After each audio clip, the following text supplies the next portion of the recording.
वैशाली जिले के महुआ नगर परिषद के कोल्ड स्टोर के पास M&M महिला तथा बच्चा अस्पताल खुल जाने से स्थानीय लोगों में हर्ष है।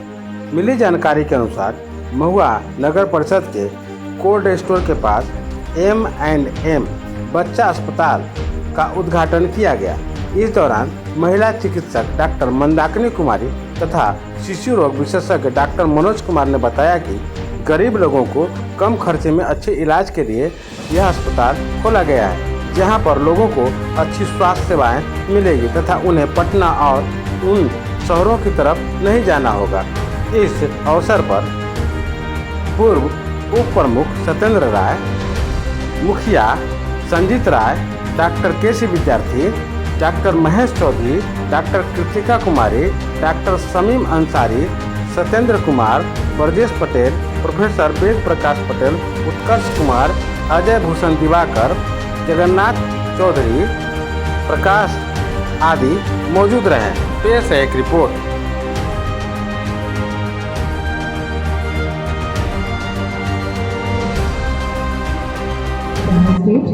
और इसके बाद हमारे साथ सत्येंद्र राय सर हैं, पूर्व उप प्रमुख, अच्छा नहीं है हमारे बीच अभी, डॉक्टर के.सी. विद्यार्थी सर भी आ रहे हैं, संजीत राय सर हैं, मुखिया पहाड़ पंचायत, इसके बाद डॉक्टर मिथिलेश कुमार सिंह सर हैं, डॉक्टर मंदाकिनी मैम हैं जिन्होंने इतनी मेहनत से और आज इस हॉस्पिटल का उद्घाटन कर लिया, डॉक्टर मनोज सर हैं, दोनों ने मिलकर आज इतना बड़ा जो एक समारोह खड़ा किया है। और ये जो नवीन चंद्र भारती सर है नगर परिषद, सभी लोगों का M&M की पूरी टीम की तरफ से बहुत बहुत धन्यवाद।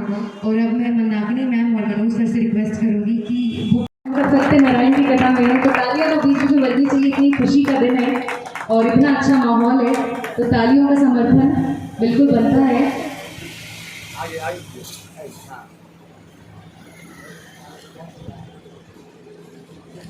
Thank you so much sir.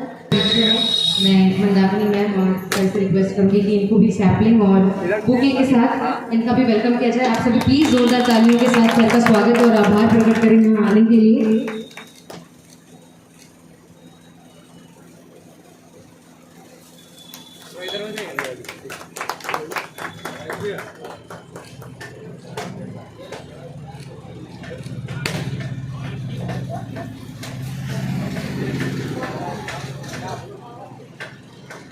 और सैपलिंग बुके वेलकम सर का भी हो रहा है, जोरदार तालियां सर के लिए।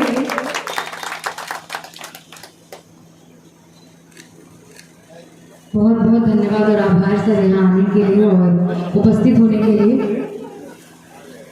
उम्मीद है इसी तरह आप सभी का प्यार, विश्वास और समर्थन इस M&M के साथ बना रहेगा जिस तरीके से आज आप सभी उपस्थित हुए हैं। जोरदार तालियों के साथ सर का आभार प्रकट करना चाहिए हम सभी को। सर बहुत बहुत धन्यवाद आपके कीमती समय के लिए।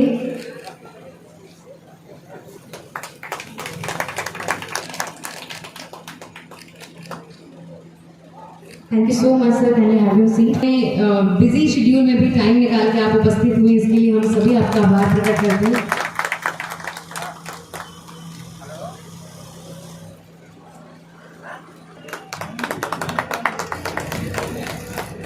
वेलकम करें उनको।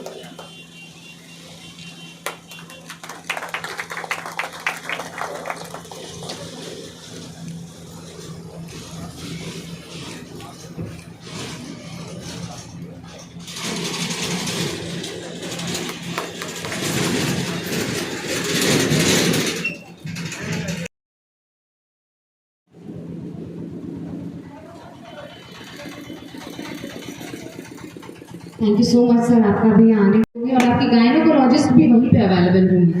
तो ये इस हॉस्पिटल की सबसे बड़ी यूएसपी और बहुत ही स्ट्रॉन्ग पॉइंट है कि इस तरह की सुविधाएं आपको मिल रही हैं जो कि हो सकता है बहुत जगहों पे आपको ना मिले या फिर बहुत मुश्किल से मिले। तो इस थॉट के साथ इस हॉस्पिटल को क्रिएट किया गया है एंड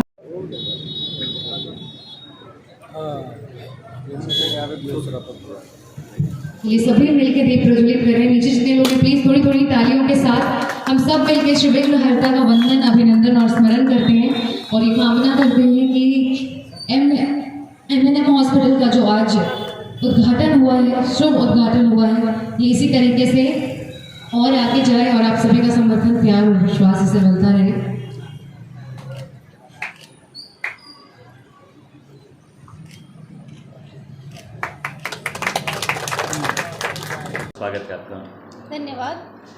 मैडम सबसे पहले हमको ये बताइए मैडम कि ये महुआ के लोगों के लिए क्या क्या स्पेशलाइजेशन आपने लाया है इस हॉस्पिटल में, और हॉस्पिटल का नाम ज़रा एक बार लोगों को बताइए। मेरे हॉस्पिटल का नाम है M&M hospital, unit of doctor Manoj Kumar and Mandakini. मेरा नाम डॉक्टर मंदाकिनी हुआ और मैं स्त्री रोग विशेषज्ञ हूँ। सर शिशु रोग विशेषज्ञ हैं। तो यहाँ पे महिलाओं और बच्चों के लिए नवजात शिशु 0 डे से लेके 15 साल के बच्चे और महिलाओं का सारा कुछ ट्रीटमेंट यहाँ पे होता है। मैडम और यहाँ पे क्या क्या चीज़ स्पेशलाइजेशन माने कि जैसे अल्ट्रासोनोग्राफी वगैरह ये सब भी यहाँ पे अवेलेबल है? यहाँ पे महिलाओं के लिए चिकित्सीय परामर्श, यहाँ पे अल्ट्रासोनोग्राफी और जो भी चीज़ है सर ये सब कुछ अवेलेबल है यहाँ पे? अल्ट्रासोनोग्राफी आने वाले कुछ दिनों में अवेलेबल हो जाएगा जी। और बाकी जो भी ज़रूरत होता है महिलाओं के लिए, जैसे ट्रीटमेंट में नॉर्मल डिलीवरी की सुविधा, पेनलेस नॉर्मल डिलीवरी की सुविधा, सिजेरियन की सुविधा, बड़े ऑपरेशन से बच्चेदानी निकालना अगर ज़रूरत हो तो उस कंडीशन में, या फिर बंध्याकरण ऑपरेशन, साथ साथ में न्यू बॉर्न का नहीं पहले मैडम मैं आपको छोड़ूंगा नहीं, मैं बहुत सारे सवाल पहले आपसे पूछूंगा। मैडम ये बताइए कि अभी आपका एक अस्पताल ऑलरेडी यहाँ पे रन कर रहा है महुआ में, और ये दूसरा ब्रांच भी है, क्योंकि क्या पब्लिक डिमांड बढ़ गया था इस वजह से और ब्रांच खोलना पड़ा? नहीं, बिल्कुल नहीं। हमारा पुराना सेंटर जो था उसी को हमने शिफ्ट किया है इस नए जगह पे, जहाँ का एड्रेस है महुआ पंचमुखी चौक, कोल्ड स्टोर के बगल में और कोऑपरेटिव बैंक के जस्ट बगल में। तो मैडम आने वाले फ्यूचर में, जैसे कि अभी आज तो खैर उद्घाटन समारोह है, इसके बाद 1 महीना या 15 दिन के बाद में और क्या क्या फैसिलिटीज़ यहाँ पे मुहैया करा रही हैं? फैसिलिटीज़ में पेशेंट के नीड के हिसाब से उनका जो भी ट्रीटमेंट का, जो भी इमरजेंसी केयर, नॉर्मल डिलीवरी का जो होता है, अगर उनका बच्चा नहीं ठहर रहा है तो उस कंडीशन में जो IUI होता है वहाँ तक हम लोग फैसिलिटी अवेलेबल कराने वाले हैं। चलिए अब लाइव कैमरे पे अब सर हैं, सर मैडम स्त्री रोग विशेषज्ञ हैं तो सर चाइल्ड स्पेशलिस्ट हैं। सर आजकल अक्सर ये केस देखा गया है कि न्यू बॉर्न बेबी के साथ में कि पीलिया रोग का ये आ जाता है कि बच्चे को जॉन्डिस है। क्या वजह है सर ये, इस चीज़ पे ज़रा बताएं और कैसे उससे बचाव हो? देखिए पीलिया बच्चों में बहुत कॉमन है और ख़ास करके 2 बच्चा होता है, एक होता है प्री टर्म होता है, एक टर्म होता है, मैंने समय से पहले होने वाला बच्चा, एक समय के बाद हो जाता है। जो तो सब जितना भी होता है पीलिया होता है उसमें 80% बच्चे को पीलिया होता है। ये इसको बोलते हैं फिजियोलॉजिकल जॉन्डिस, है ना, ये नॉर्मल होता है।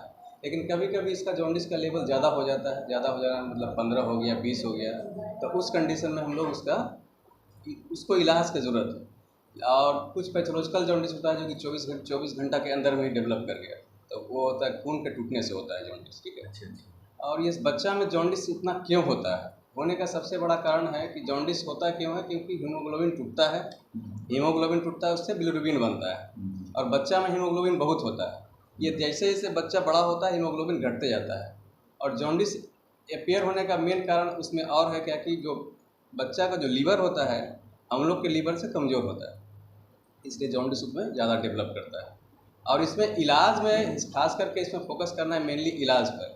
बिना डॉक्टरी सलाह का इसमें इलाज थोड़ा सा मुश्किल है। लोग क्या करते हैं कि बच्चा का जॉन्डिस 4 है, 5 है, 6 है, 10 है, उस पर भी बोल देते हैं कि फोटोथेरेपी करना है। ये नहीं करना है। आप बच्चे को ले करके आइए पढ़े लिखे डॉक्टर के पास, डॉक्टर साहब डिसाइड करेंगे कि आखिर जॉन्डिस का कारण क्या है, इसको थेरेपी की ज़रूरत है कि नहीं। अगर 12, 13, 15 रहता है तब हम लोग थेरेपी करते हैं, उस कंडीशन के अनुसार बच्चा सीख है क्या है, कैसा बीमारी इसको हुआ है, किसके चलते हुआ है, डिसाइड करने के बाद ही फोटोथेरेपी हुआ। क्या सर बच्चे के वजन पे भी निर्भर करता है क्या जॉन्डिस का? जो वेलोरिन टेस्ट होता है जिससे कि जॉन्डिस के बारे में पता चलता है, वेलोरिन टेस्ट करते हो तो पता चलता है कि भाई इसको जॉन्डिस है कि नहीं। सो सर एक और बीमारी काफ़ी मैंने वो प्रमुखता से है, जैसे कि पेशाब की नली का चिपक जाना और पेशाब यूरिन ठीक से ना होना, जो बच्चे थोड़े जब सियाने होते हैं तो इस टाइप का केस भी बहुत है गांव देहात में सर। तो इसके प्रीवियस के लिए, इसके बचाव के लिए सर क्या है सर, क्या संदेश देना चाहेंगे हमारे उन पेशेंटों का जो हमारे गांव ग्राम से है सर? मेनली उसमें पेशाब रास्ते में चिपकना नहीं होता है। जैसे मान ले रिकरेंट UTI हुआ, रिकरेंट यूरिनरी ट्रैक इन्फेक्शन हुआ, उससे क्या होता है कि फाइब्रोसिस हो जाता है रास्ते में, उसके चलते हो जाता है सिकुड़न आ जाता है। लेकिन किसी हम लोग में जो बच्चे में होता है कि कंजेनिटल मालफॉर्मेशन होता है, यूरिनरी ब्लडर का हो गया, यूरेथ्रा का हो गया, उसके चलते सब दिक्कत होता है। तो मान ले बच्चे को कोई सिम्टम मिले यूरिनरी ट्रैक इन्फेक्शन का, बार बार पेशाब हो रहा है, ब्लड से पेशाब में खून आ रहा है, अगर ये सब कोई दिक्कत हो रहा है तो उनको डॉक्टर के पास आना है और प्लस उसके एरिया को क्लीन रखना है, साफ़ सफाई से रखना है। चलिए तो